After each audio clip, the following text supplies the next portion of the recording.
Teresa is the only female Glader. She comes up about halfway through the story, and she's kind of the catalyst of everything going wrong and everything changing.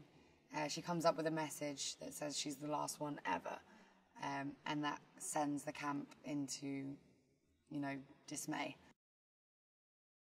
Thomas is one of the boys who's in the Glade, and they have a very strange connection that they can't quite explain. They feel as though they know each other. They feel as though something important has happened to both of them, but they can't quite explain what. And they're trying to work out, why they feel so connected and why they're so similar. Glade is this really quite beautiful place that they find themselves in.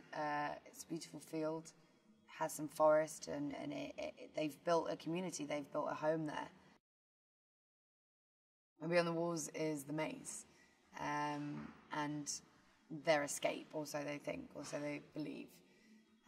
And it's a constant taunting every day that beyond that is freedom, but they can't quite work out how to get there. We have Gally, who's he's the builder. He's created this. The Glade to him is his baby. He's built it, and he's quite intimidating. He's quite strong, and he wants to protect what they've built. He wants to protect the community that they have. We have, Albie, who's the father of the group, who's been there the longest and understands it the best, and is almost at peace with the Glade. I feel like he's found his role, and he's happy to kind of to keep the peace and keep everyone happy.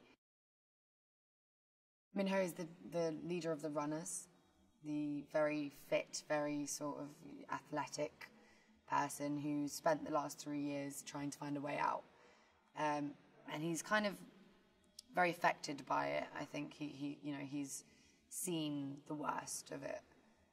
And he knows what's beyond those walls, and a lot of the other boys don't. Chuck is the youngest Glader. He's 12. And he's very innocent. He's kind of the innocence within the story. He just kind of wants to make friends and eat the food and party and enjoy life in the Glade. I found it to be really about survival and instincts, and fighting the system, which I love. Dylan is really fun. He's got so much energy.